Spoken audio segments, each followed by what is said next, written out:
Erev Tov. Le cours est dédié donc ce soir pour l'Elou Nishmat à Tamim Yosef Yitzhak Ben Moshe Katan, mon neveu. Ce soir c'est son Yortzeit. Et je badou lechaim tovim arokim ul shalom pour le refoua shlema de notre ami David Malka, David Eli Ben Marcel Michal pour le refoua shlema.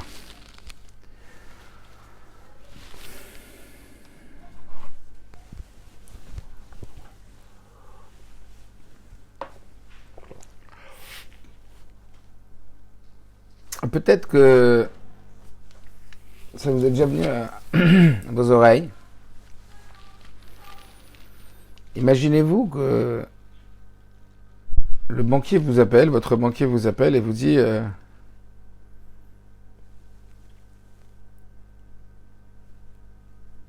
de façon très très incroyable, vous avez le droit de dépenser 86 400 € dans les 24 heures qui suivent.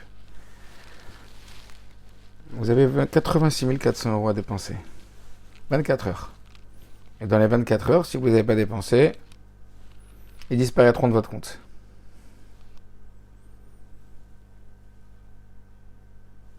Et il faut les dépenser, bien sûr.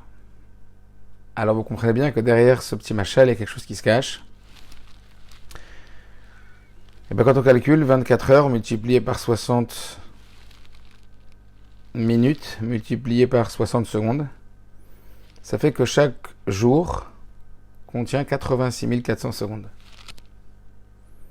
Et chaque jour, Akadosh Baruch Hu, il nous offre en cadeau 86 400 secondes.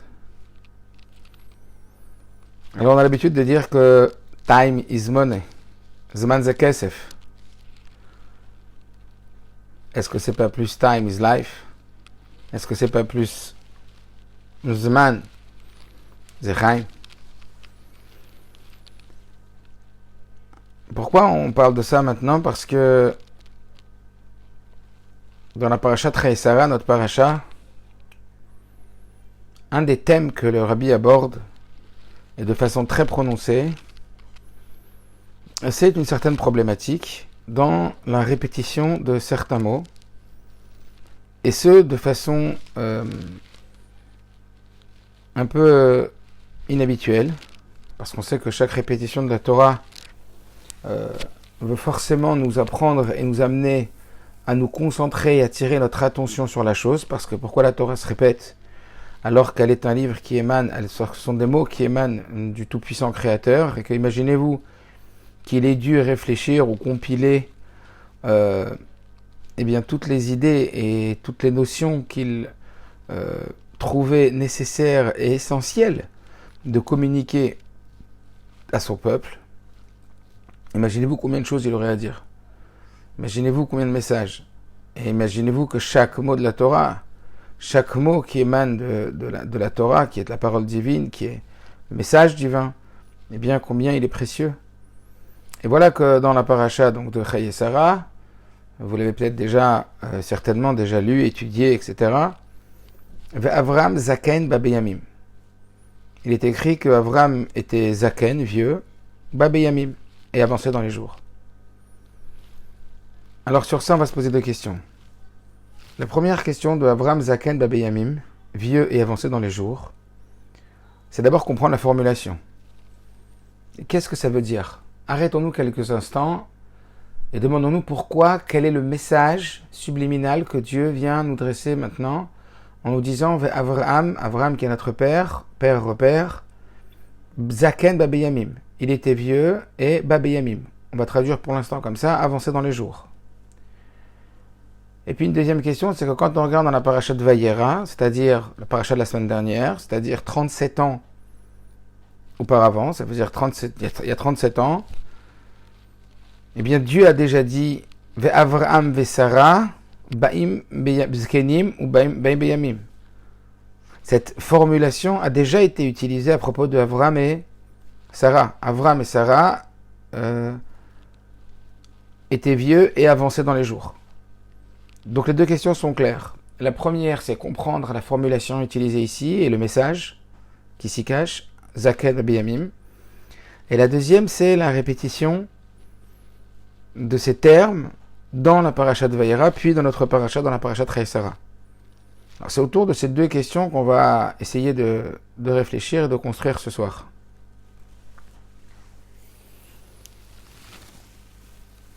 Alors ça veut dire quoi Zaken Babé Yamim? Si la Torah elle parle de Zaken et elle parle de Babé Yamim, bien que a priori ce sont des termes qui veulent a priori dire la même chose, Zaken c'est vieux et Babé Yamim c'est avancé dans les jours, eh bien on va voir que il est possible qu'il y ait donc, si ces deux termes qui sont utilisés, c'est qu'ils signifient encore une fois deux choses différentes. Donc ça voudrait dire que celui qui est Zaken, c'est pas forcément que parce qu'il est Zaken, il est Babé Yamim. C'est pas parce qu'il est vieux que forcément il est avancé dans les jours. Ou c'est pas parce qu'il est Babé Yamim qu'il est Zaken. Sinon la Torah n'aurait pas eu besoin de répéter. Alors on va comprendre ce que c'est que Zaken et ce que c'est que Babé Yamim. Alors on va dire que Zaken, il peut y avoir deux sens. Un sens propre et un sens figuré, un sens simple et un sens profond. Le sens simple de Zaken, c'est qu'il est vieux. Vieux quantitativement. C'est-à-dire qu'il a un certain âge. Il a tant et tant de nombre de jours qu'il a déjà effectué sur Terre. Ça, c'est le sens simple de Zaken. Le sens profond de Zaken, c'est quoi? Les sages nous disent, Zaken, ze shekana chochma. Un Zaken, c'est un sage. C'est un vieux qui amène le lien de la sagesse. Donc, Zaken, ça voudrait dire, ze shekana chochma, quelqu'un qui a acquis de la sagesse. Ça serait les deux sens qu'on pourrait attribuer au mot Zaken. Très bien. Le mot Babé Yamim, qu'est-ce que ça voudrait dire Babé Yamim? Alors Babé Yamim, ça voudrait dire que Babé Yamim, il est dans les jours, il est venu dans les jours. Ça veut dire quoi? Il est venu dans les jours. Babé Yamim, il est venu dans les jours. Ça voudrait dire que il est rentré dans les jours. Comme on dit Babait, ou Nichnas Babait. Alors on dirait pareil, il est rentré dans les jours. Ça voudrait dire quoi, il est rentré dans les jours? Qu'est-ce que signifierait rentrer dans les jours ou ne pas rentrer dans les jours? Eh bien, le contraire de Babé Yamim, ça serait quoi? Un Varazman. Le temps, il passe. C'est-à-dire, qu'est-ce que toi, tu fais pour passer le temps? C'est quoi ton passe-temps favori? Passe-temps? Ça veut dire quoi, passe-temps? Je sais pas, les journées étaient longues aujourd'hui, hein. En France, c'était un jour férié, il faut passer le temps, hein. Tu fais quoi pour passer le temps? Des fois c'est long, oh là là, des fois c'est long le temps, il faut passer le temps. Puis des fois il y a des situations où effectivement on s'ennuie un peu et on se demande comment on va passer le temps. Et pendant le confinement, pendant des situations compliquées, etc. Voilà, le temps est long, hein. Ouf. Alors, c'est quoi la différence entre Babé Yamim, si vous voulez, et le contraire de Babé Yamim? Ça voudrait dire que Babé Yamim, ça serait rentrer dedans. Comme une personne, on lui dit, là, je sais pas, vous êtes au shiur ou vous êtes pas au shiur? T'es dedans ou t'es pas dedans? Il y a des gens qui sont peut-être en train d'écouter maintenant, mais ils sont pas dedans. Pourquoi? Parce qu'ils ont d'autres préoccupations qui sont plus fortes dans la tête et qui font que l'esprit n'arrive pas à se concentrer dans ce qu'on est en train de dire, alors ils sont ailleurs. Mais là, je n'étais pas dedans. Combien de fois, moi je suis enseignant en terminale, combien de fois je pose la question aux élèves, qu'est-ce que je viens de dire? Excusez-moi, je n'étais pas dedans. C'est quoi être dedans? C'est quoi ce concept? Le concept d'être dedans, c'est une qualité de présence dans le temps. Une qualité de présence, combien tu es présent dans ce que tu fais. Vous comprenez ce que ça veut dire? Être dedans. Mais là, je suis pas dedans. Waouh, là, c'était un cours, j'étais vraiment dedans, là. Je me suis occupé des enfants, j'étais vraiment dedans. Ça rejoint un petit peu ce qu'on avait expliqué la semaine dernière sur la de Tsumat Lev, la Oréar. Donner de l'attention à l'invité. Est-ce que tu lui donnes ton attention? Est-ce que tu es vraiment avec lui? Et bien là, adapte-le avec le temps. Est-ce que tu es vraiment dans le temps? Est-ce que tu vis vraiment l'instant présent? Est-ce que tu es vraiment dedans? Ça, c'est Babé Yamim. Ça veut dire que est-ce que maintenant ce que tu fais est rempli de sens et de contenu? Est-ce qu'il y a du sens dans ce que tu fais? Est-ce qu'il y a du contenu? Est-ce qu'il y a de l'investissement personnel? Et ça signifie qu'on peut très bien être Zaken et Babé Yamim. Ça signifie qu'il peut très bien y avoir un concept qu'une personne elle a vécu beaucoup, mais elle n'a pas tellement été marquée par ce qu'elle a fait, ou il y a des jours qui ne l'ont pas marquée, parce que ça n'avait pas tellement de sens. Et ça n'avait pas tellement de sens, c'est parce qu'en vérité, elle n'a pas donné du sens à son temps. Et si elle n'a pas donné du sens à son temps, c'est que ce temps, il lui était pas si précieux que ça. Ça veut dire qu'elle ne l'a pas valorisé d'une façon particulière au point d'être investie dans ce moment. Vous comprenez? La vie est Azman, passer le temps, c'est que le temps il passe sans qu'on lui prête tellement attention. Prête pas tellement attention. T'es rentré à la maison, 14h jusqu'à 18h. J'ai fait quoi au fait, moi, de 14h à 18h? J'ai fait quoi au fait hier soir? Comment j'ai profité de ma soirée? Ouais, peut-être t'étais pas dedans, t'as pas été Matzilosman, t'as pas sauvé le temps, t'as pas utilisé le temps. Alors, a priori, ça serait ça le Babi Yamim. Le Babi Yamim, ça voudrait dire que non seulement Avram était Zaken, mais il était en plus Babi Yamim. Non seulement Avram était Zeshekana Chochma, il était âgé, etc. Mais plus que ça, il avait été Babi Yamim. Ça veut dire qu'il était dedans ce qu'il faisait quand il le faisait. Il était dans le temps. La première chose, j'en parle souvent. D'abord, j'en parle souvent aux autres. Et j'en parle très souvent à moi-même, dans mon Fabringen intérieur, puisqu'on a tous un Fabringen intérieur. Plusieurs voix et donc plusieurs intervenants à l'intérieur de nous. C'est cette fameuse histoire de Yutshvat Tafshin Lamed, où le Rabbi il a parlé du concept de Hatzlacha Bizman. Et pour bien expliquer cette notion de Hatzlacha Bizman qui veut dire la réussite dans le temps, un jour le Rabbi marchait pour sortir du 770 de la Shul, et il y avait donc tous les invités qui cherchaient à recevoir la bracha du Rabbi en tant que Tsetrem le Shalom. Le Rabbi avait l'habitude de faire un signe de la tête ou un signe de la main, et cette fois-ci il s'arrête.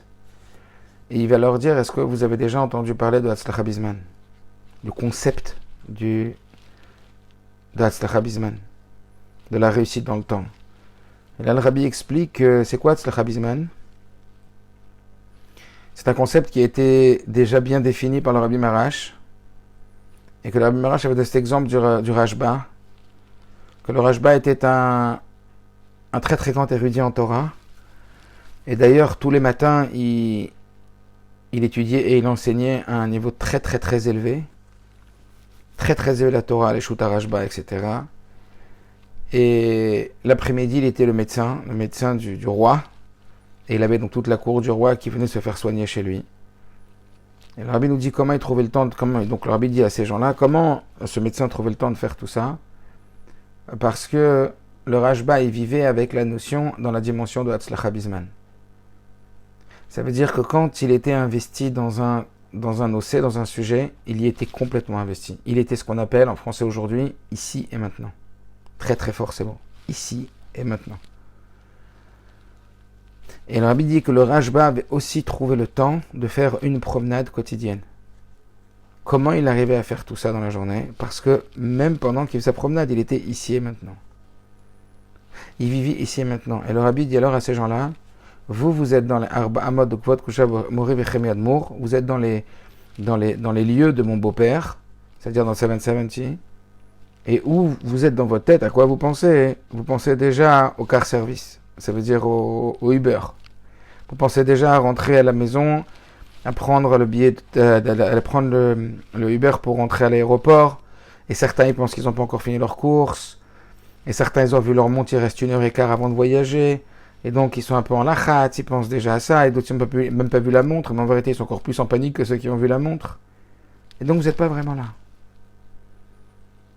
Le Rabbi dit pourtant il y a tellement de brachot à prendre ici. Il y a tellement de force à prendre ici. Le Rabbi dit, je vais vous dire ce que c'est qu'Hatzlacha Bizman. Hatzlacha Bizman, c'est que quand vous vivez l'instant présent, quand vous vivez maintenant, regardez jusqu'où le Rabbi il a marqué la notion du ici et maintenant, du Babi Yamim. Une des facettes du Babi Yamim. Il leur a dit, pour vivre le Hatzlacha Bizman, pour vivre l'instant présent, pour vivre dans le présent, il faut vivre ni dans le passé ni dans le futur. Au point, Rabbi dit que pour que vous puissiez vivre Hatzlacha Bizman, il faut que dans votre esprit, l'aéroport, dans votre esprit, l'aéroport JFK n'est pas encore été construit. Que votre carte d'embarcation, elle n'existe pas. Que vous n'avez pas d'avion à prendre.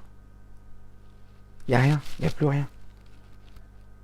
Vous savez, quand des fois vous êtes pris par une pensée très très très très forte, vous ne savez même plus où vous êtes et quand vous êtes et qu'est-ce qui se passe. Vous êtes complètement dans l'intérieur. Là, c'est une notion où on va être complètement, on va travailler, et on le verra après, comment y arriver. On va travailler pour vivre l'instant présent comme l'instant unique de sa vie. Vivre l'instant présent comme si maintenant on était en cours ensemble, pour que les personnes qui sont avec moi maintenant, c'est comme si notre vie se résumait à ce shiur. Vous imaginez ou pas? Essayez de faire ce travail mental sur vous là. Dites-vous qu'après le cours, dès qu'il va finir le cours, l'Igmar c'est pour. Toute notre vie, elle se résume à cet instant. Toute notre vie, elle se résume à cette heure. Vous savez que le cours ne va pas durer 18 heures, que dans maximum 3 quarts d'heure, 1 heure, le cours il est terminé. Mais pendant ces 3 quarts d'heure, 1 heure, comme vous savez que ça y est, alors vous déconnectez avec votre tout, il n'y a que maintenant. Être ici et maintenant. Et le Rabbi leur a dit après, comme je ne suis pas là pour rajouter dans le Nisayon, dans l'épreuve, et que déjà vous êtes assez paniqué du retard ou du risque du retard, alors je vais vous laisser partir et je vais vous souhaiter que vous ayez Hatzlacha Bizman. Quelle notion, quelle notion. Je pourrais vous parler peut-être, je ne sais pas combien de temps, juste de Hatzlacha Bizman et des répercussions d'Hatzlacha Bizman. D'ailleurs, aujourd'hui en médecine, c'est hyper repris, hyper utilisé pour combattre le stress, les angoisses, etc., pour amener du bien-être et pour amener de la santé, etc. Mais je ne vais pas rentrer dans tout ça maintenant. Ce n'est pas le tachlit d'aujourd'hui. En tout cas, ça c'est que les effets de Hatzlacha Bizman, les effets de travailler sur soi pour s'habituer à vivre ici et maintenant sont énormes. Énormes quantitativement et qualitativement. En tout cas, cette notion de Babi Yamim, c'est quoi? C'est vraiment rentrer dans les jours. Avram Zaken Babi Yamim. Avram, il est vieux et il est rentré dans les jours. Il est dedans. Chaque jour qui passe, il est dedans. Il est dedans. Il vit dedans. Il met du sens. Il se dit, aujourd'hui, c'est le seul jour de ma vie. Rappelez-vous du Hayom Yom de la semaine dernière, combien il parlait du temps avec préciosité. Il disait que, rappelez-vous, une longue nuit d'hiver, une journée d'été, c'est une vie entière. Un des machals qui m'a le plus parlé pour travailler sur cette notion de temps, c'est le suivant. J'ai déjà dit évidemment plusieurs fois. Imaginez-vous sur un quai de gare. Et puis vous êtes sur le quai de gare. Et devant vous, il y a un train. Avec une locomotive et des wagons. Et puis ce train, il passe tout doucement devant vous. Ce train, il a des portes qui sont ouvertes. À l'intérieur, il n'y a pas de siège. C'est donc un train qui transporte de la marchandise, mais qui est vide. Et les portes sont ouvertes. Devant la locomotive, il y a marqué votre nom, votre prénom, votre jour et votre heure de naissance. Et sur chaque wagon, il y a marqué la date du jour avec votre prénom. Sachez bien que la Chassidoute explique que le temps est une créature divine. Le temps est une créature. Le temps est une création. Cela signifie qu'en réalité, si on se demande qu'est-ce que c'est que notre vie, sauf c'est quoi la vie? C'est quoi notre vie? Eh bien notre vie, c'est une juxtaposition de temps, d'instants, l'un à côté de l'autre, à l'image de ces wagons. Le temps, il est là, et on te demande comment tu vas le remplir ce temps. Avec quoi tu vas le remplir ce temps? Comment tu vas l'optimiser ce temps? Avec quoi tu vas remplir ce wagon? Seulement ce train, il ne s'arrête pas. C'est vrai qu'il est lent, il roule tout doucement, on a la possibilité de rentrer dans le wagon, de remplir, de ressortir, etc. Mais ce train, il ne s'arrête pas. Après, ce train, il faut savoir qu'il a des répercussions très très importantes parce qu'après, il passe dans une autre dimension, puisque le Père Klametzen du Tanya, il nous dit que que tout ce qui va se passer lors des jours de Mashiach et de la résurrection des morts dépend complètement justement de ce qu'on aura mis dans ces wagons. Tout ce qu'on aura rempli dans ces wagons, ça va nous suivre éternellement. Vous ouvrez bien vos oreilles. Vous imaginez si on s'arrêtait quelques minutes, peut-être que ce serait Kedaï de s'arrêter vraiment quelques minutes et de prendre conscience, juste pour prendre conscience. Alors je ne vais pas m'arrêter quelques minutes parce que c'est un peu long, et quelques secondes. Prendre conscience. Yoker Azman. Je vous dis, c'est très lié qu'aujourd'hui c'est le Yahrzeit de mon neveu qui a quitté ce monde très très jeune. Terich Latzilat Azman. Il faut vraiment sauver, profiter du temps au maximum.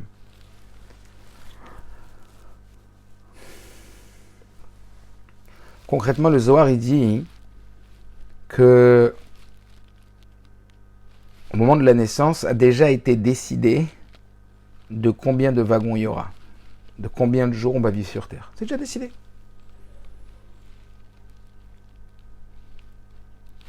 Le Zohar explique que quand c'est écrit Avram Zakan Babeyamim, alors en vérité, qu'est-ce que ça veut dire Avram Zakan Babeyamim? Le Zohar dit, ça ne s'inscrit pas seulement dans la dimension de comment tu vas t'impliquer dans le temps, comment tu vas vivre le jour présent comme un jour unique, comment tu vas faire pour être Matil Sezman, c'est Avram Zaken Babeyamim, ça veut dire Kulam Shavim, ils étaient tous pareils dans le bien, et Avraham est venu Imayamim, avec les jours. Pas seulement Babeyamim, mais Imayamim. Qu'est-ce que ça veut dire?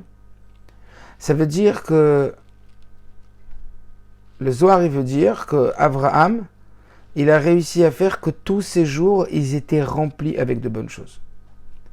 Tous les jours, ils étaient remplis de Maasim Tovim. Comme si, encore une fois, on personnifiait le temps. Comme si chaque jour était un individu concret. Et qu'en vérité, cet individu était rempli de ce qu'on allait faire de cette journée. Quand on dit qu'Avraham, il est venu avec les jours. Et que tous les jours étaient bons. Dans le testament du Ribash, là-bas c'est écrit que Baal Shem Tov, il a dit qu'un homme, il doit ne pas laisser aucun jour de sa vie pas rempli de bonnes actions.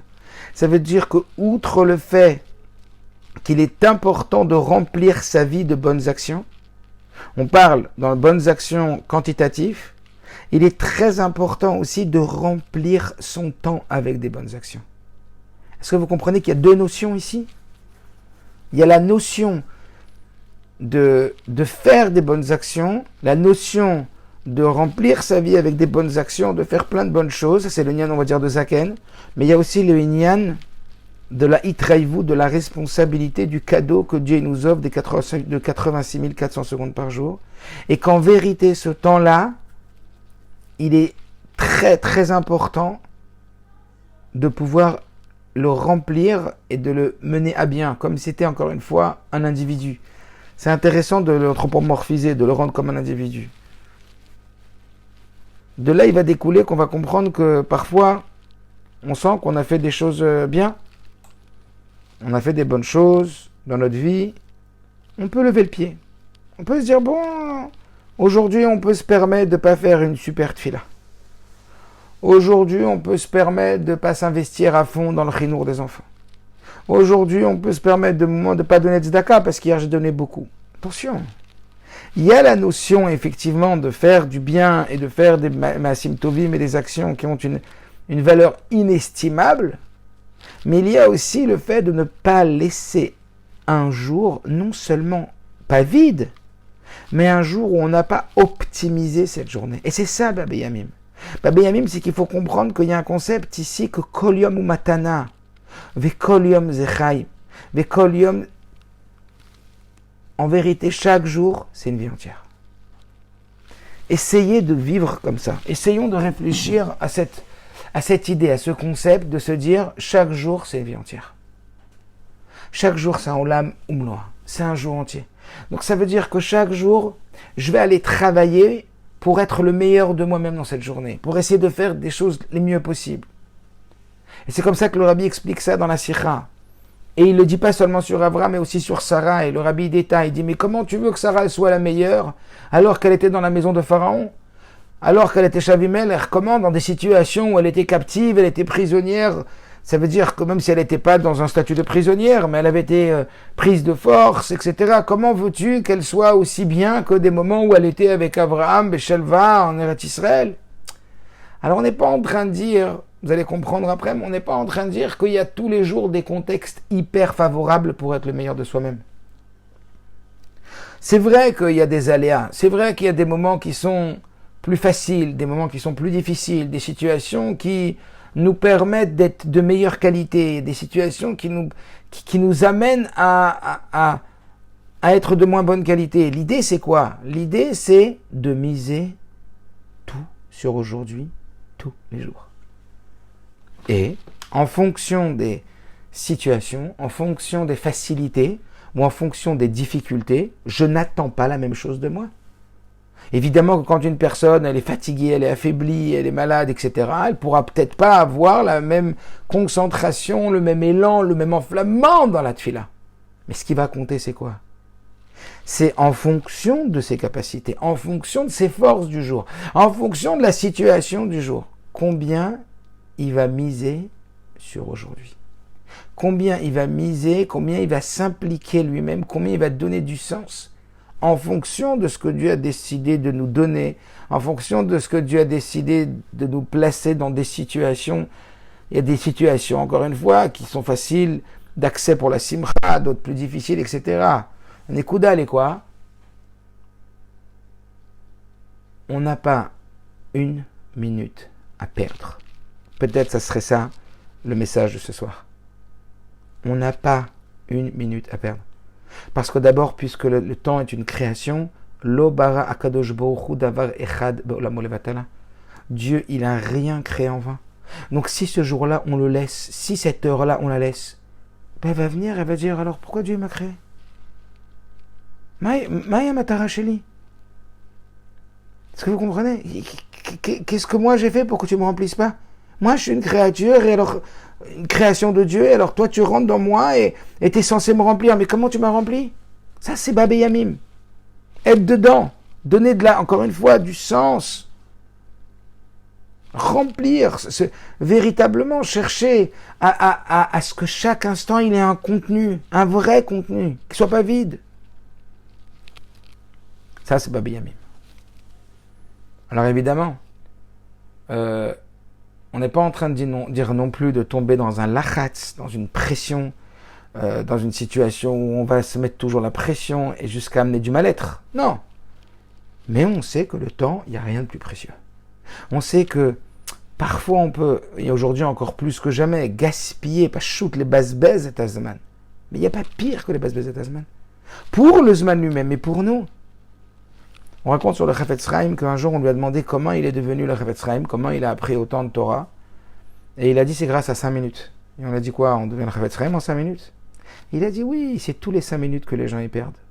Moi j'en ai profité pour ouvrir un livre. Vous savez, quand on est 5 minutes dans la salle d'attente du docteur, ou 5 minutes dans la salle d'attente de l'ORL, ou quand on est 5 minutes en train d'attendre le métro ou l'autobus, enfin il n'a pas dit le métro, mais les transports ou des choses comme ça. Et ben moi j'avais un livre et je l'ouvrais et j'apprenais. Vous ne vous rendez pas compte, aujourd'hui, Baruch Hashem, on a à disposition tellement sur Internet, sur YouTube, sur tout ce que vous voulez, de quoi apprendre. Véritablement, comprendre que chaque minute, elle est précieuse. Vous imaginez comment la vie, elle est différente? Comment la vie est vécue complètement différemment quand on prend conscience de ça? Quand on prend conscience que le temps est tellement précieux. Pourquoi c'est difficile? Et le Rabbi l'explique, plus particulièrement à propos de la jeunesse. Il dit parce que quand on a beaucoup de quelque chose, c'est dur de lui donner de la valeur. On a beaucoup de temps, vous comprenez? Quand je pense à mon neveu qui est parti très jeune, waouh! Alors ouais, quand on a beaucoup de choses, on a beaucoup de quantité, on a une tendance à négliger la qualité. Viens, Avraham Zakan, Babé Yamim, il te dit, fais très très attention. Valorise énormément ton temps. Donne-lui beaucoup d'importance. Atzlacha Bizman, essayez d'être dedans. C'est du travail, c'est une habitude. On va le voir juste après, des clés. Des outils pour travailler sur ça. Rappelez-vous de la deuxième question. La deuxième question, c'était pourquoi est-ce que c'est écrit Vavram Zaken, Vavram Vesaraz, Kenim, Baim Beyamim dans Parashat Vaïra, et maintenant dans la Parashat Chayesara, c'est répété Vavram Zaken Beyamim. Alors on a déjà un petit peu réfléchi à la réponse à la première question, qui était pourquoi cette répétition de Avram Zakan Beyamim. On a expliqué que Zaken c'est une chose et Beyamim c'est une chose. Zaken, c'est on va dire Skenim, c'est de la Kamut, ou Beyamim c'est de la Echut. C'est un Ofen. Il y a à vivre et il y a ta façon de vivre la chose. Comment tu l'as vécu? Comment ça t'a marqué? Le Rabbi parle beaucoup de ça dans la Sikha. Que quand on vit une chose profondément, ça nous marque profondément. Ça s'inscrit sur notre visage, sur notre personne. Ça s'inscrit sur nous, ça nous touche véritablement. Quand on vit profondément une chose, on est dedans, ça nous touche vraiment. Donc ça, on a un peu répondu. Maintenant, pourquoi le répéter dans Vayera et dans Chayesara? Le Rabbi dit quelque chose d'exceptionnel. Il dit parce que parfois, dans Vayera, déjà, on voyait qu'Avram et Sarah, ils étaient déjà pas mal âgés. Et parfois, on se condamne nous-mêmes. Ça, c'est quand on est un peu plus âgé, quand on a un certain âge. On a 40 ans, on a 50 ans, il faut même avant. On se dit, bon, ça y est quoi, on a passé la vie. Et c'est à ça que vient répondre cette répétition de Chayesara. Que déjà dans Vayera, tu pouvais dire que déjà Avram il était vieux et Sarah ils étaient vieux, ils étaient déjà avancés dans les jours. Ils avaient tellement bien rempli leur temps que ça y est, maintenant bon, c'est connu que plus le temps y passe et moins les événements qu'on vit nous marquent. Un enfant il est hyper marqué, on ne va pas non plus aujourd'hui l'expliquer en détail, mais vous le savez, tout ce qu'un enfant il vit jusqu'à 4 ans, ça va le marquer d'une façon énorme, puis 7 ans, puis 13 ans, puis 20 ans. Après, à 35 ans, c'est une autre chose. Mais, a priori, qu'est-ce qu'on est en train de nous dire ici? Le Rabbi vient nous dire, tu sais, Avraham et Sarah, pourquoi on nous répète qu'ils sont Zakan Babeyamim? Parce que, pas moins qu'avant, ils vivent le Babeyamim. Tu aurais pu croire que déjà dans Vayera, c'est terminé. Ils sont déjà dans Babeyamim, ils ont fait l'essentiel de leur vie. T'as déjà fait plein de choses, tu t'es impliqué dans plein de choses, tu t'es donné, t'as vécu, tu te retournes, tu t'arrêtes, tu regardes ta vie en arrière, tu dis j'ai quand même fait pas mal de choses, j'ai quand même construit, j'ai quand même fait ça et ça et ça. Ça risque de nous amener à vivre moins dans l'intensité, moins dans la productivité, moins dans la réalisation. Viens, Parashat Chayesara, viens Vavram Zakan Beyamim et te dire attention, ne fais pas cette erreur. Si tu savais combien même Avraham, avec l'âge qu'il avait dans Vayera, etc., eh bien, il continuait à s'investir dans le temps, à s'impliquer pour donner du sens à ce qu'il faisait, donner du sens à ce qu'il réalisait, comment il remplissait son temps, autant qu'avant, si ce n'est plus. Puisque Akedat Yitzhak, puisque ce qu'ils vont vivre après va être encore plus fort que le premier Avraham Zakan Beyamim. Le Rabbi nous dit que, attention, ne crois pas que parce que tu as tel et tel âge, alors c'est fini, tu ne peux plus vivre intensément des choses, tu ne peux plus construire des choses extraordinaires. Une personne est passée devant le Rabbi, elle lui a dit j'ai 65 ans et je voudrais prendre ma retraite. Le Rabbi lui a souri, il lui a dit mais comment vous pouvez prendre la retraite à 65 ans alors que Moshe Rabbeinu a commencé sa carrière publique à 80 ans? Vous imaginez? Si aujourd'hui il y avait eu l'histoire avec Joe Biden et tout, je ne sais pas quel âge il a Trump, mais Joe Biden il devient président des États-Unis à 78 ans, ça veut dire il commence sa carrière à 78 ans. Le Rabbi à 70 ans, il a dit puisque j'ai 70 ans, on va construire 71 Beth Chabad. À 80 ans, le Rabbi dit pour son anniversaire, il a dit maintenant tout ce que j'ai fait jusqu'à maintenant, c'était qu'une préparation pour ce que je vais faire. Vous imaginez? Même si on n'est pas le Rabbi, on n'est pas au niveau, évidemment. Mais comment on attend, combien Dieu il nous donne de force et qu'est-ce que Dieu il attend qu'on fasse de ses forces? Il attend qu'à 80 ans, on se dise, parce qu'on sait que tout ce qu'on a entendu du Rabbi, c'est pour qu'on en tire un enseignement. C'est-à-dire qu'à 80 ans, il faudra se demander, ok, tout ce que j'ai fait jusqu'à maintenant, c'est pour commencer maintenant. Qu'est-ce que je pourrais faire maintenant? Comment je pourrais dire qu'aujourd'hui, c'est sur aujourd'hui que je mise toute ma vie? Aujourd'hui, c'est une vie. Et ça jusqu'à 80 ans et à 80 ans. Vous imaginez? Vous imaginez quel mental? Le Rabbi est là pour nous apprendre c'est quoi la bonne mentalité, c'est quoi l'état d'esprit, c'est quoi le bon ofen, comment on doit vivre. Parce qu'il y a véritablement, encore une fois, un challenge et un danger, un vrai danger, les Bezbezet Azman, de passer la vie, et puis quand on se retourne, on se dit waouh, qu'est-ce que j'ai fait en vérité toute la semaine? Qu'est-ce que j'ai fait de constructif cette semaine? Qu'est-ce que j'ai réalisé cette semaine? Cette semaine, c'est terrible ce que je veux dire, mais je pourrais la résumer en 2 heures. Oulala que c'est dur. Alors quoi, et les 24 fois multiplié par 7 moins 2, c'est ça ta semaine? C'est dur. Vous me l'accordez?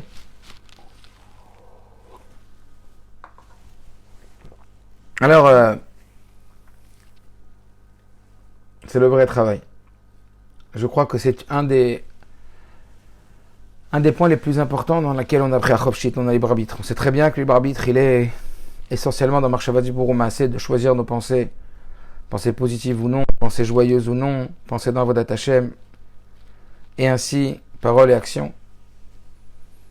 Mais lorsque le Zohar il nous parle, il nous dit que on nous parle plus de la mission de Abraham. Quand le Pshat, le sens simple de la Torah, il nous parle, il nous dit Abraham Zakan Babi Yamim, c'est la mentale de waouh, qu'est-ce que à 80 ans je regretterais de ne pas avoir fait avant? Qu'est-ce que je dirais, mince, j'ai pas utilisé mon temps, j'ai pas utilisé ma vie comme j'aurais voulu. Abraham Zakan Babi Yamim, c'est quelqu'un qui prend la responsabilité du jour au jour le jour. Aujourd'hui, je dois faire ce qui est le plus important pour moi. Aujourd'hui, je dois réaliser et je dois rentrer dans le temps, être dedans, je dois remplir les wagons dedans. Être dedans. Le Zohar, il vient, qui est la Pnimut Torah, la profondeur de la Torah, elle vient nous dire, ok, mais applique-le tout ça dans ta mission. Tu es en mission sur Terre. Pour ta mission. Non seulement tu dois remplir ta mission, mais remplir ta mission, c'est aussi utiliser tout le temps qui t'a été donné, tout a été imparti, tous les cadeaux que Dieu t'a donné, qui est ce temps qui te permet de vivre et de réaliser l'extraordinaire chance que l'on a de pouvoir réaliser le projet divin de Rabbat Tartonim. Comment nous on profite de ça et comment nous on le met à exécution concrètement. C'est savoir que comme un soldat il est en mission et que pourquoi un soldat? Parce qu'un soldat dans sa mission, tout est inclus, même quand il met ses chaussures, même quand il dort. Comme c'est connu que le Rabbi Rachab disait qu'un chassid, c'est un soldat, et un soldat, quand on voit qu'il mange, c'est un soldat qui mange, quand il dort, c'est un soldat qui dort. Ça veut dire que même les choses les plus insignifiantes deviennent signifiantes, prennent du sens. Chaque chose a une valeur, chaque chose prend du sens, chaque chose est importante, chaque chose est précieuse. Alors voilà que vous savez, quand on bénit quelqu'un, alors vous connaissez certainement cette histoire avec Moshe Velinker. C'est un yom-yom aussi, que l'Admor Zakan, il a béni d'être riche. Et Moshe Velinker, il a dit « Je refuse la bracha de la richesse ». Pourquoi? Parce qu'il avait peur de la bracha de la richesse, parce qu'il avait peur que ça le détourne de la mission. Vous imaginez-vous, si on vous disait « Je te donne la bracha de la richesse », non, je refuse, parce que si je la bracha de la richesse, je risque de m'égarer et de me faire piéger par... voilà, quoi, on va se tromper de centre d'intérêt.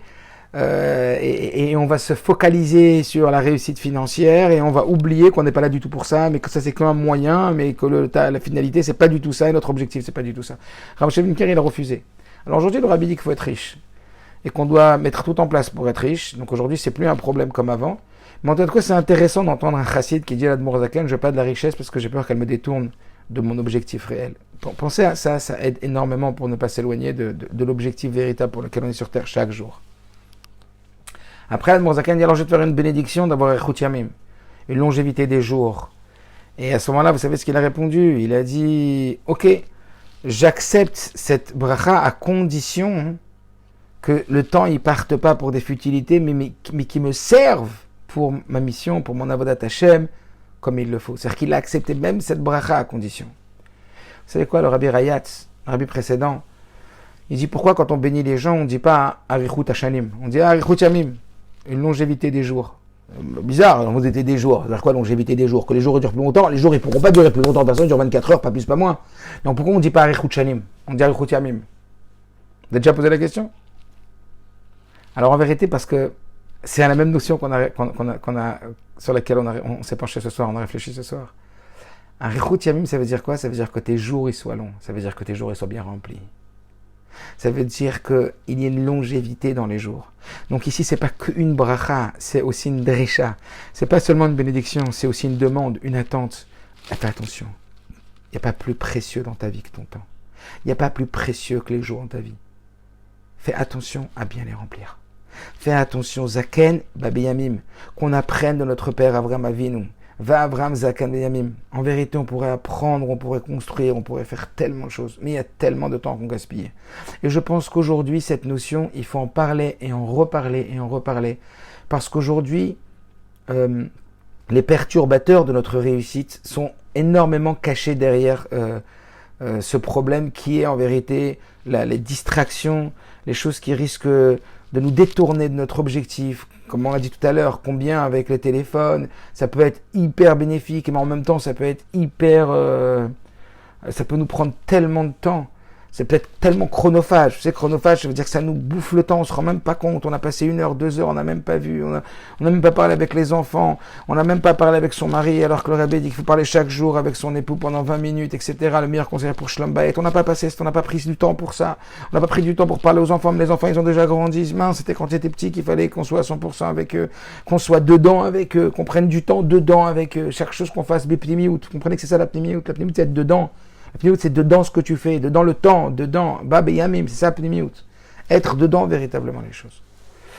Alors, pour conclure sur cette notion qui est fondamentale et que vraiment, je vous invite à y réfléchir beaucoup, beaucoup. On va réfléchir à ce que tachles, concrètement, quelles seraient les pistes d'action. Parce que, bien sûr, il faut réfléchir et prendre conscience, mais la prise de conscience n'a jamais rien changé. Vous vous rappelez cette petite histoire d'une personne qui était en voiture et sa roue elle avait crevé, et elle a dit « Oh mince, j'ai crevé la roue, j'arrive plus à rouler, etc. » Il a pris conscience, mais il ne pouvait toujours pas rouler, parce que tant qu'il n'avait pas réparé la roue, il ne peut pas rouler. Donc la prise de conscience, c'est une étape fondamentale, mais pas suffisante. On peut prendre conscience, c'est vrai, purée, le temps, c'est vrai, quand tu vois quand le temps ça avance et que tu te retrouves à tel âge, tu te dis, purée, est-ce que j'ai fait vraiment ce qui était important pour moi? Est-ce que vraiment je sens que ce que je voulais faire, en particulier dans mon Avodat Hashem, en particulier dans ce que je voulais apprendre dans ma vie, de ce que je voulais communiquer, dans ce que je voulais réaliser dans toutes mes réalisations, est-ce que j'ai vraiment utilisé mon temps d'une façon où je lui ai donné une chashivut, une importance particulière? Alors on peut le savoir, mais ça peut quand même passer. Alors, voilà concrètement tachles, quelques pistes d'action qui me paraissent vraiment, vraiment très, très utiles. Le premier, et il me semble que c'est incontournable. J'en ai déjà parlé au cours des jeunes filles, tout au début du confinement, je me rappelle. Mais ça me paraît incontournable. Et je vais vous dire dans quelle situation j'étais très, très marqué. J'ai été très très marqué. C'est lorsqu'on a réalisé une formation pour les shluchim chez le Rav Zerbib à Brunois hier. Et c'est une personne qui s'occupait de remonter financièrement les Bate Chabad qui étaient en déficit dans le monde entier. Quelqu'un qui avait à peu près une grande école aux États-Unis. Et on s'était tous cotisés pour l'amener à Paris et il nous avait fait une formation. Et puis tout au début de la formation, il nous avait jeté comme ça des copies avec un planning depuis dimanche jusqu'à Shabbat. Depuis 7h du matin jusqu'à 23h, avec des cases, dans un tableau Excel. Il a dit, on ne commencera pas la formation tant que vous ne remplissez pas tout. Alors, on l'a regardé un peu comme ça, bon, il dit, vous n'avez pas compris. Il dit, je ne plaisante pas du tout. Tant que vous n'aurez pas rempli, heure par heure, tout votre planning, depuis dimanche jusqu'à samedi, je ne commencerai pas du tout, rien du tout. La formation, elle commence maintenant. Qu'est-ce qu'il voulait dire ? Que la priorité pour un shliach, c'est-à-dire pour quelqu'un de très occupé, la priorité pour quelqu'un qui veut réussir, quelqu'un qui veut optimiser sa vie, c'est comment optimiser son temps, comment utiliser son temps. Et il avait dit, même les moments de détente, vous devez les marquer dedans. Même les moments de sport, vous devez les marquer dedans. Bien sûr que Bitoula Zokiyuma, bien sûr que des fois il est nécessaire de s'arrêter pour mieux repartir après les vacances, les moments de repos, il y en a besoin, ce qu'on appelle l'Akbaradi, Bitoula Zokiyuma, on n'est pas en train de dire d'être en pleine activité en permanence, c'est pas de ça qu'on parle. La gestion du temps. Le Rabbi Marash un jour il a dit, sachez que lorsque Dieu il a donné la Torah, le premier message qu'il a donné c'est quoi? Emploi du temps. Faites un emploi du temps. C'est impossible pour quelqu'un qui a compris le cours de ce soir de continuer sa vie sans emploi du temps. C'est quoi un emploi du temps? Comme son nom l'indique. Des fois, on dit des mots, mais on n'y pense pas parce qu'on a l'habitude de les utiliser sans réfléchir à ce qu'ils veulent dire. Emploi du temps. Comment j'emploie le temps? Comment j'emploie mon temps? Si tu le prévisionnes, si tu le prépares cet emploi du temps, et tu ne laisses pas cet emploi du temps aller à la guise de l'extérieur et des situations et des états d'âme, etc., ta vie n'aura rien à voir. Comme quand tu prépares un mariage ou tu ne prépares pas un mariage. Quand tu prépares un événement, tu prépares un événement. Si ce jour-là est très important, il faut préparer l'événement. Si un jour est ultra précieux, il faut le préparer ce jour. Et comment tu le prépares? Par quoi tu commences? C'est écrit que Dieu, il a créé il a regardé dans la Torah et il s'est servi de ce qu'il a vu dans la Torah pour créer le monde. Que la Torah est le plan architectural du monde. Barnash, un homme, il va aussi regarder dans la Torah. Mais Kaïma Alma, il va faire tenir le monde. Ça veut dire quoi? Regarde la Torah et imite. C'est quoi le premier message de Rabbi Marash dit de la Torah? Au début, Dieu il a créé le monde, c'était dimanche. Hein. Après lundi, après mardi, après il a fait mercredi, qu'est-ce qu'il a fait jeudi? Qu'est-ce qu'il a fait vendredi? Regardez, on ne voit même pas. Moi j'ai dit, on commence par un emploi du temps. Dieu il a commencé. Qu'est-ce qu'il avait besoin de nous dire? Que c'était dimanche et pas lundi, et mardi et pas jeudi et vendredi. Je vous en supplie. Qu'est-ce que ça change de savoir quel jour Dieu il a créé quoi? Il y a quelque chose derrière. Il y a juste une bégo. La Gemara dit, il y a quelque chose de béton, quelque chose dedans. Emploi du temps. Donc, la première piste d'action, c'est vraiment faire un emploi du temps. Ça fait de nombreuses années que je parle beaucoup de ça avec mes élèves et des gens qui sont proches de moi, etc. Et j'exige de vraiment, envoie-moi ton emploi du temps. Envoie-moi ton emploi du temps. Et ils commencent à faire des emplois du temps. 8h, 9h, 9h, 10h, 10h, 11h. Et dedans, tu vas marquer tout. Le moment où tu as besoin de te reposer, le moment où tu as besoin d'évoluer, etc., etc. Des moments où on a besoin d'étudier, des moments de prier. Mais comment ça règle, comment ça organise, comment ça permet de faire, mais peut-être 2 ou 3 fois plus, ça racole que ce qu'on aurait fait sans emploi du temps. De pas passer à côté des choses qui étaient essentielles. Je vous dis, c'est incontournable pour une personne qui prend conscience de ce que c'est que la vie, de l'importance de la vie, que la vie c'est du temps. De la préciosité de la vie, de marcher sans emploi du temps. Je vous dirais même, je me rappelle qu'il y a quelques temps, j'avais voyagé avec un jeune chez le rabbi pour le Kinous HaShluchim. On est monté dans l'avion, je lui ai dit, tu sais, on a 8 heures d'avion. Viens, on fait un emploi du temps pour 8 heures. Il m'a dit quoi?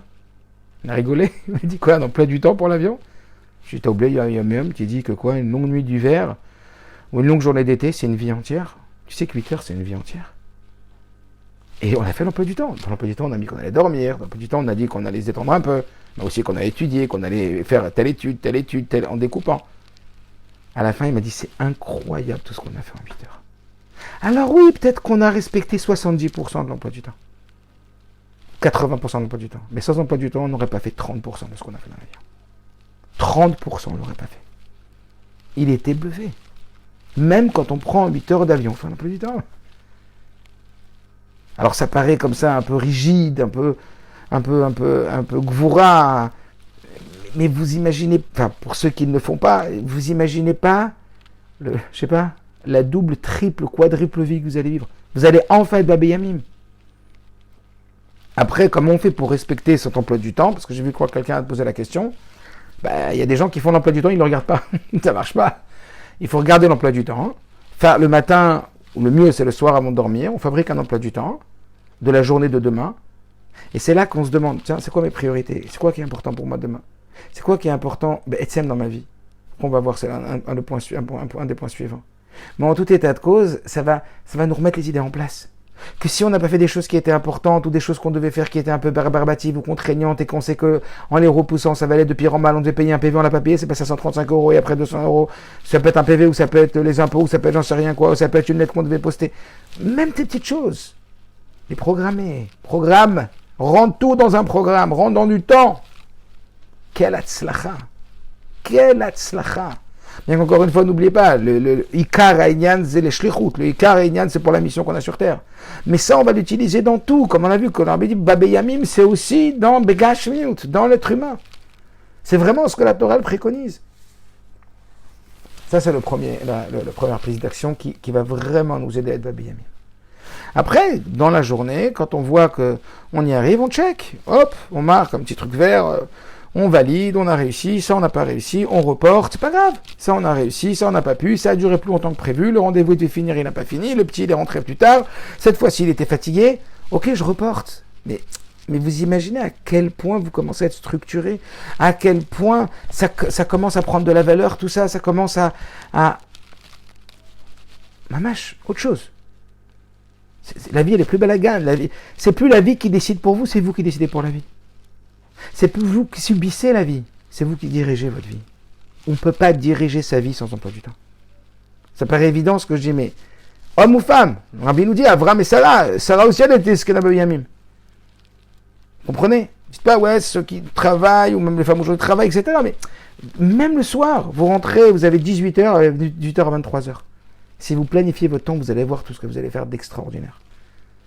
Si vous ne planifiez pas, qu'est-ce que j'ai fait ce soir en fait? Ça, c'est le premier point.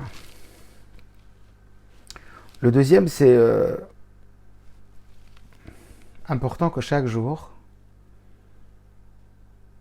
ou chaque semaine, plutôt chaque jour, on se fixe des objectifs. On se fixe des objectifs dans ce qui sont ce qu'on appelle nos valeurs hautes. Ça veut dire ce qui nous paraissent être essentiel. Ce qui nous paraît être fondamental dans la progression que l'on cherche à atteindre. Parce que s'il n'y a pas d'objectif précis, ni on peut apprécier l'évolution, ni on peut apprécier le fait qu'il n'y ait pas d'évolution. Donc on doit fixer des objectifs. Alors on doit fixer des objectifs en termes de semaines et des objectifs en termes de jours. On doit fonctionner, excusez-moi le terme, on doit, plan d'action véritablement hyper bénéfique, parce qu'on ne doit rien du tout, c'est vous qui décidez, fabriquer des objectifs, puis découper ces objectifs en mini-objectifs. Ça peut être des objectifs dans la tfila, ça peut être des objectifs dans le chinour, ça peut être des objectifs dans Avodat Hashem, dans Avodat Demidot, dans finir un livre sur le chinour, j'ai envie de le finir ce livre. Comment je vais faire pour le finir? Allez, je me fixe un chapitre par jour. Mais j'aurai pas le temps. C'est pas grave, un demi-chapitre par jour. Est-ce que vous comprenez? Ok, j'ai envie de finir d'écouter ce shiur. Ok, je fais 10 minutes chaque jour. Je fixe 10 minutes par jour. À la fin de la semaine, j'ai fini le shiur. C'est énorme! Des petites choses. Le rabbi, dans l'Igret Kodesh que j'ai eu la semaine dernière, le rabbi dit, pas des grandes choses, des petites choses. C'est-à-dire, fixer des choses importantes, mais découpez-les en petits morceaux. Le rabbi parlait pour une personne qui n'arrivait pas, etc., à étudier. Le rabbi a dit 15 minutes par jour. 10 minutes par jour. Commencez petit. Commencez pas grand. Parce que des fois, quand on commence grand et waouh, à la fin, il n'y a rien qui tient. Petites choses. Ce qu'on a dit, le secret des petits pas. Le secret des petits pas. Fixez des objectifs. Prenez une feuille, un stylo, marquez. C'est aussi de la programmation. C'est ce qu'on appelle de la programmation. Ayez des projets. Est-ce que vous comprenez? Je me rappelle quand j'ai fait une formation pour être directeur des écoles, etc. en Drainer, le formateur, qui était quelqu'un qui était assez expert, montrait, il disait attention, vous êtes directeur d'un établissement, la première chose que vous devez fixer, c'est quel est votre projet, de ce qu'on appelle le projet d'un enfant éduqué. Ça veut dire regardez ce que vous voulez, avec quoi vous voulez, comment vous voulez que votre enfant y sorte en fin de terminale. Et cela, fixer des objectifs. Des objectifs en termes, c'est assez technique, qui s'appelle COQ, COQ, concret, observable, quantifiable. Et cela en termes de savoir, savoir-faire et savoir-être. En termes de connaissance, d'aptitude et d'attitude. C'est pareil, savoir, savoir-faire, savoir-être, aptitude, connaissance, aptitude, attitude. Ça veut dire vraiment des objectifs très précis. Ce que je veux, c'est qu'un élève en fin de terminale, il soit ça et ça et ça. On fait ça avec nos enfants. Qu'est-ce que tu veux que ton enfant il atteigne en termes de connaissance, en termes d'aptitude, en termes d'attitude? Marque-le. Puis après on découpe. Et donc l'idée c'est après de découper. 6e, 5e, 4e, 3e, nanana, on découpe. Pour qu'en 3e il arrive là, il faut qu'en 6e... Vous comprenez ce que je veux dire? Alors après je ne demande pas de monter une école, mais notre vie c'est une école, nos enfants c'est une école. Mais je ne demande pas de le faire avec autant de comprenez? Et on n'a pas tous ce temps, mais ça veut dire qu'on n'a pas tout ce temps? Ça veut dire que ça dépend de tes priorités. Si c'est ta priorité de réussir ton enfant à éduquer, tu vas mettre du temps là-dedans. Rabbi Rachab, il dit bien qu'il faut consacrer au moins 20 minutes par jour aux enfants. Qu'est-ce qu'on fait dans ces 20 minutes-là? C'est pas ça. Si on ne voit pas les progressions, on ne réfléchit pas, comment l'enfant il a progressé, comment moi j'ai progressé en tant qu'éducateur, qu'est-ce que j'arrive à faire, qu'est-ce que j'arrive pas, qu'est-ce que mon enfant il arrive, qu'est-ce que je peux attendre de lui, etc. Une programmation. Des projets, donc des projets personnels et des projets relationnels. Donc des objectifs. Écrivez, achetez demain un petit bloc-notes. Sur ce petit bloc-notes ou alors sur votre téléphone. Aujourd'hui, avec le téléphone, on peut tout mettre. Hop, un emploi du temps tous les jours. Tous les jours. Deuxième point, des objectifs. En termes de semaines que je découpe en termes de jours. Petit. Dans chaque domaine qui vous paraisse être important, et en particulier dans votre Data Hashem. En particulier dans notre mission, comme le Zohar dit, Avraham Zakan Babi Yamim, c'est quoi? C'est Davka. Remplir ces jours, être dedans, dans une façon de réussir de la shlichut. Que non seulement on va réussir sa shlichut, mais on va utiliser être matzilezman, on va sauver tout le temps. C'est le deuxième point. Le troisième point qui est très important, et je en avais aussi parlé, mais sous une autre forme, c'est ce mot du Rabbi Rayatz qui est très puissant, qui demande que tous les soirs avant de dormir, quand on fait Kriyat Shema Lamita, on fasse le point sur tout ce qu'on a réussi à réaliser dans la journée. C'est très très important. Outre le conditionnement positif que ça va avoir sur notre inconscient toutes les nuits, le fait qu'avant de dormir, on se dit, bon allez, bilan de la journée. Dans les projets que tu avais, dans les objectifs que tu avais, par exemple, il y avait des choses que tu voulais apprendre, des comportements que tu voulais avoir, des choses que tu voulais réaliser.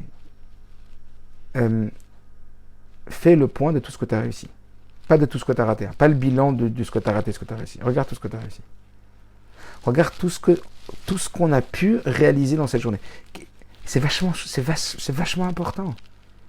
Le soir, on dit, waouh, comment je l'ai essoré cette journée? Évidemment qu'il y a plein de choses qu'on ne voit pas. Vous savez, comme un enfant qui grandit, quand il grandit avec vous, vous ne le voyez pas grandir. Et puis une fois, votre sœur ou votre cousine, elle vient à la maison, ça fait 2 ans qu'elle n'a pas vu, elle dit, oh là là, qu'est-ce qu'il a grandi? De la même façon, nous aussi, on grandit, mais on ne voit pas, parce qu'on grandit tellement par millimètre chaque jour qu'on ne voit pas forcément la progression. Mais de signifier la progression tous les soirs, de signifier le petit pas chaque soir. Waouh, qu'est-ce que j'ai réussi à faire de cette journée? C'est quoi le sikoum de cette journée? Un sikoum, Kriyat Shema Lamita, c'est ça, c'est un sikoum de la journée. Alors Rabbi Rayatz dit un sikoum riouvi, un sikoum positif. Regarde toutes les bonnes midotes que tu as réussi à acquérir. Regarde t'as vu ce que tu as réussi à faire? D'habitude, t'as vu comment tu te mettais en colère ou tu criais sur les enfants? Là, t'as vu comment tu as réussi ici à être cholette sur toi et à leur dire d'une façon où tu prenais la responsabilité de ta façon de parler et que c'est parce que le fond était bon que la forme, elle pouvait prendre n'importe quelle forme et tu as fait attention comment tu as dit la chose, etc. T'as vu comment tu as progressé? T'as vu comment t'as fait attention à t'investir avant Arvit, ou avant Mincha, ou avant ton Chita, t'étais épuisé, t'allais le faire comme ça, en mode qu'elle est Chariad. Là, t'as fait attention, t'as mis de Soumatlev, t'as fait attention à dedans. Là, je fais du Chumash, je suis dedans le Chumash. Je vais comprendre, je ferme le Chumash, je me dis, qu'est-ce que j'ai appris aujourd'hui de Chumash? Vous comprenez ce que je veux dire? Très important que le soir, on fasse un bilan positif de tout ce qu'on a pu opérer dans cette journée. Ça va nous mettre les idées au clair, ça va nous permettre de redémarrer demain, ça va nous permettre de croire dans la capacité qu'on a, que Dieu nous donne de pouvoir avancer, évoluer. La piste suivante, c'est que, oui, c'est très important, quand c'est difficile, de se mettre dans une chose qui ne nous plaît pas forcément, de se demander comment on pourrait rajouter du sens à ce qu'on fait. Le faire, on doit le faire. Occuper les enfants, vous devez vous occuper. Faire à manger, vous devez vous occuper. Une femme, par exemple, elle doit s'occuper de faire à manger, d'aller travailler. On va aller travailler. Mais la question, elle est comment tu vas. Alors des fois, on n'a pas envie d'aller dedans parce que ça ne nous intéresse pas. Mais ça ne nous intéresse pas parce qu'en vérité, en définitive, on ne se voit pas se réaliser au travers de ça. Parce que la chose, elle manque de sens à nos yeux. Mais on est capable de rajouter du sens et de fabriquer du sens ou de révéler du sens à une chose qui n'en a pas de but en blanc. C'est ce qu'on appelle, on l'a déjà dit plein de fois, la motivation. C'est quoi la motivation? C'est quand tu n'as pas envie de faire quelque chose, tu vas te dire quelque chose qui va te donner envie de le faire. Je répète, la motivation, c'est quoi? C'est quand tu n'as pas envie de faire quelque chose, tu vas te dire quelque chose, tu vas te rappeler de quelque chose, tu vas penser à quelque chose qui va te motiver. Et effectivement, ça peut être une véritable source de motivation. Quand il y a des choses qu'on fait et qu'on les fait que par habitude et qu'on les fait et que ça devient monotone, etc., quand on va écouter sur la valeur de la chose qu'on est en train de faire ou sur le sens, etc., ça va nous donner des ailes. Évidemment que le sens, il donne des ailes à ce qu'on fait. Bien sûr qu'on doit faire les choses par kabbalatol et par obligation parce qu'il faut les faire, etc., mais on ne doit pas y rester, on ne doit pas en rester là. Ça, c'est que les fondations. Après, il faut mettre énormément de sens dans la tefila. Je parlais à un couple où la femme, elle avait extrêmement du mal à faire à manger. C'était quelque chose qui était très pénible pour elle de faire à manger. Je lui ai expliqué comment elle pouvait, tout ce qu'elle pouvait se dire à l'intérieur d'elle, qui allait lui donner de la motivation pour faire manger à son mari. À plein de niveaux, au niveau spirituel, au niveau relationnel, au niveau de ce que ça va lui apporter à elle, ça va apporter à son mari. Je peux pas vous le faire maintenant, mais est-ce que vous comprenez? Ok, j'ai pas envie de faire, j'ai pas envie de... Et souvent, quand on n'a pas envie de s'occuper, c'est parce qu'on rentre pas dedans. Parce que c'est parce qu'on rentre pas dedans qu'on n'a pas envie de s'en occuper. Parce que quand on rentre dedans, alors on s'implique et on se réalise. Et en vérité, un homme, ce qu'il aime, c'est se réaliser. Un homme, ce qu'il aime, une personne, ce qu'elle aime, c'est sentir qu'elle a réussi quelque chose. Et pour réussir, il faut s'impliquer. Donc là, on parle d'implication. Est-ce que vous comprenez? Donc c'est très important que quand on se trouve devant un rôle à jouer, une chose à faire, où on n'a pas tellement envie de la faire, alors se dire, ok, c'est une fatalité ou je peux faire quelque chose? Qu'est-ce que je pourrais apprendre? Qu'est-ce que je pourrais me dire? Qu'est-ce que je pourrais faire? Le soir quand les enfants ils seront au lit, je vais aller regarder comment avoir de la motivation dans ce domaine-là, dans le Rinour, quand il se passe ça. Par exemple, imaginez, vous êtes devant une scène où il y a un conflit entre les enfants.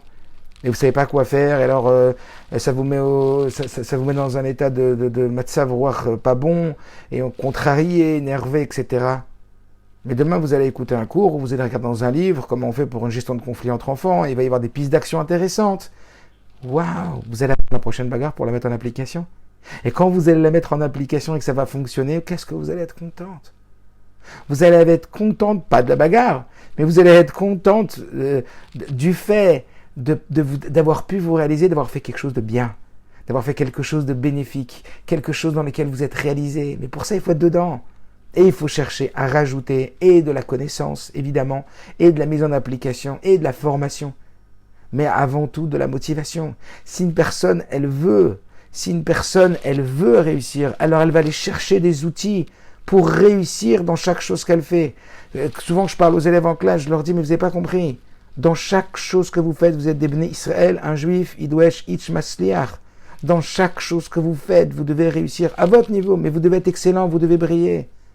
Vous devez être excellent par rapport à vous-même. Cherche l'excellence dans tout ce que tu fais. Tu fais à manger, cherche l'excellence. Alors, je sais pas, je peux faire attention entre l'excellence et le fait de vouloir être trop médouillac, etc. Ça peut être dangereux aussi. Ça peut être dangereux comme on dit, des gens qui sont perfectionnistes, parce que le perfectionniste, il est jamais satisfait, et donc il n'est pas dans un bon mode de savoir. On fait de son mieux et on est heureux. Encore une fois, on fait de son mieux et on lâche prise. Fais de ton mieux et fais confiance en Dieu. N'oublie pas cette phrase, on doit se la répéter toute la journée. Fais de ton mieux et fais confiance en Dieu. Les 2 étapes. Donc ça, c'est le point suivant, vous comprenez? Rajoute du sens et du contenu au travers une fabrication de motivation qui va te permettre d'aller à la cuisine, entre guillemets, ou d'aller au travail différemment. Le rabbi dit par exemple que quand on va travailler, on doit être besimcha. Pourquoi? Parce que c'est une mitzvah d'aller travailler. Le rabbi les possède que c'est une mitzvah d'aller travailler. Donc après tu te dis, ouais, tu te rends compte quand tu vas travailler, et puis tu apprends dans la marre du Rabbi Rayatz, qu'il s'est expliqué que le travail c'est comme Aïm Rabim, ça veut dire que ça purifie, et que grâce à ça tu vas travailler ta Emouna, et c'est comme la Teva de Noir qui va monter, donc en vérité grâce à ton travail tu vas travailler ta Emouna. On va trouver d'autres sens à ce qu'on fait, qui avant ne nous nourrissait pas, maintenant va nous nourrir, donc maintenant on va s'investir beaucoup plus dans ce qu'on fait, et de façon différente. Donc ça, c'est encore une fois entre nos mains. Là, je parle des choses qui sont entre nos mains de faire, vous comprenez? Donc quoi, on a pris un Chopshit, la programmation, la fixation de ses objectifs, le découpage des objectifs, faire un bilan tous les soirs de tout ce qu'on a réussi à faire, rajouter du sens et du contenu dans tout ce qu'on fait, travailler sur une motivation intérieure sans attendre qu'on soit toujours motivé d'extérieur, mais que nous, on aille chercher la motivation, que ça, on a déjà dit plusieurs fois, motivation, c'est motivation. Donner plus de motif à son action. Après, ça arrive de s'égarer. Ça arrive de pas être dedans. Ça arrive. Tous. Ça arrive. Et plein de fois. C'est pas grave. Ce qui est grave, c'est pas de revenir. Vous avez compris ou pas? Il y a plein d'exercices qui apprennent dans ce qu'on appelle la pleine conscience pour être vraiment ici et maintenant, etc. C'est des exercices qui nous laissent partir et qui nous apprennent à revenir. Est-ce que vous comprenez? Aïkar, c'est de revenir. Parfois, on se disperse. C'est pas grave. Par contre, ce qui est, oui, problématique, c'est quand on se laisse aller. Et quand on se laisse disperser longtemps. On s'est laissé disperser, apprends à te reprendre tout de suite. Ce qu'on appelle à se réaligner. Chut. Ok, tu t'es dispersé. Le rachouv, je m'en fiche, c'est pas grave, je reviens. Un élève, quand je dis, allez, t'es là, répète-moi ce que je viens de dire. Ah, je t'ai pas là, c'est pas grave. Maintenant, tu peux être dedans. Allez, vas-y, je te répète et tu me répètes. Donc pour l'aider, je le mets tout de suite dans le bain. Je lui répète, répète-moi. Lui, il répète. Comme ça, lui, il se connecte. T'es bon, t'es là, on y va. Donc encore une fois, c'est pas sauf à Olam. Encore une fois, à chaque fois, combien on a dit Matan Torah, c'était pas à Shavuot, c'était à Simchat Torah après Yom Kippour. Parce que le tikkun, il est plus fort que la première, la perfection. Plus que la perfection, la réparation. Plus que la perfection, la réparation. N'oubliez pas. HaKadosh Baruch Hu, il valide beaucoup plus la réparation que la perfection. Shavuot, c'est la perfection, Simchat Torah, c'est la réparation. C'est Yom Kippour. Il ne faut pas essayer de mal faire et après dire je vais réparer. Ça, vous savez très bien, je ne vais pas encore rentrer là-dedans, Artev Hachouv. Mais en tout état de cause, quand on voit hop, c'est normal que le cerveau, des fois, il s'en va, hop, on le rattrape. Quand on voit qu'on n'est pas dedans, je suis pas dedans là, je suis avec les enfants, mais je suis pas vraiment avec eux, là, je suis au téléphone, rattrape-toi. Avoir l'humilité, vous comprenez, de se dire, ok, là, je suis pas dedans. Si tu le fais, c'est pour être dedans. Si tu le fais, c'est pour être à 100%. Être à 100%, c'est la Ravisman, t'es dedans, allez, vas-y. Ouais, mais je manque de... Ok, retrouve la motivation. C'est clair? Donc pensez à ce que vous faites, et quand vous vous égarez, revenez. Je répète, pensez à ce que vous faites. Et même avant de commencer, dites-vous, est-ce que là, dans ce que je vais faire, est-ce que je suis en phase, c'est-à-dire, est-ce que mes pensées sont dans ce que je vais faire? Est-ce que ma tête, parce que rappelez-vous ce qu'il dit Baal Shem Tov, comme chez Marshava, chez l'Adam Nimtza, chez Monim Tza, un endroit où la pensée d'un homme allait, c'est là qu'il est vraiment. Donc où tu es, là où sont tes pensées, est-ce qu'on va penser là avec ce que je fais? Au début, c'est bien de le signaler, c'est bien de se le rappeler. Comme un GPS, on marque l'adresse au début. Hop, on se dit, est-ce que c'est mon action, ma parole et ma pensée, je vais être complètement dedans, je vais être à 100%, je vais être ce qu'on appelle aligné. D'accord? S'il y a des moments où je me disperse, hop, je reviens. Et à force de revenir, ça va être comme une gymnastique et vous permettre de revenir très très très très vite. Et dès que vous allez partir, c'est pas grave, vous allez partir un tout petit peu, vous revenez. Hop, on revient. Encore 2 petits points et j'ai fini. Faites attention à être en forme. Faites attention à dormir comme il le faut et à prendre du temps pour vous. Parce que quand on dort bien, quand on se repose bien, quand on a pris un peu de temps pour nous, on est de bien meilleures constitutions pour les autres. On est de bien meilleures constitutions, même pour soi-même, pour optimiser tout ce qu'on fait. Quand on est fatigué, on fait tout pas bien. Pourquoi le Rabbi dit qu'après les veillées, il exige, il demande qu'on aille dormir et qu'on aille prier après. Parce qu'une fille après une veillée, ça va être quoi?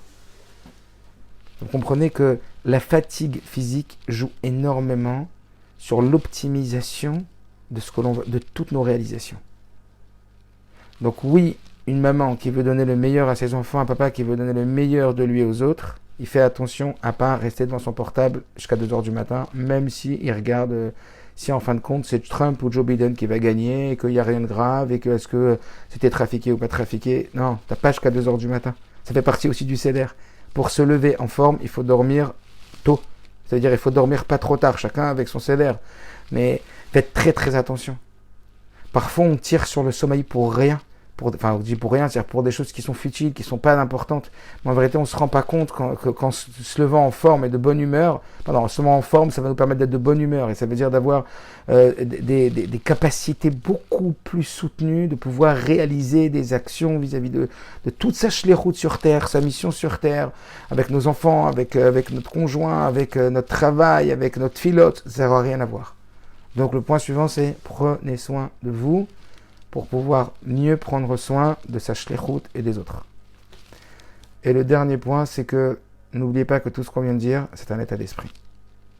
Ça s'installe avec de la pratique et encore de la pratique. Au début, ça va pas être facile. Au début, vous allez faire un peu du temps, après on va lâcher, après on va reprendre, après c'est dur. Après, il y a tout ce qu'on a dit, les objectifs, le listing des objectifs, faire le bilan le soir, rajouter du sens dans tout ce qu'on fait. Tout ça, il faut que ça s'installe comme un nouveau moi. Vous comprenez ce que je veux dire? Et ses habitudes. Regilut naset avasheni. N'oubliez pas, je sais que je le répète toujours, mais c'est parce que ça fait partie aussi du système. Rashi dit, Rambam, il dit que le chinour, c'est de la répétition. C'est de la regilut. Est-ce que vous prenez chinour, c'est regilut? C'est-à-dire vous n'imaginez pas à quel point, enfin peut-être vous l'imaginez, à quel point on est bloqué en vérité, paralysé par nos habitudes, et combien en vérité ces habitudes, elles sont aussi libératrices quand on prend de nouvelles habitudes. Donc n'attendez pas à ce que du jour au lendemain on change, mais dites-vous que grâce à la pratique, on peut véritablement faire des exploits et devenir en soi un exploit parce que Dieu a mis en nous des forces extraordinaires. Donc si il a mis des forces extraordinaires, c'est pour qu'on soit des êtres extraordinaires pour évidemment faire venir Mashiach le plus vite possible. Je pense encore à mon neveu, Yosef Yitzhak Ben Moshe, qui est parti très très jeune, qui sont un exemple pour nous, que de là où il est, il nous entend. Et que je pense que parmi tous les messages qu'il aurait à nous donner, s'il pouvait nous parler, il nous dirait « Perdez pas votre temps ». Kol Tov.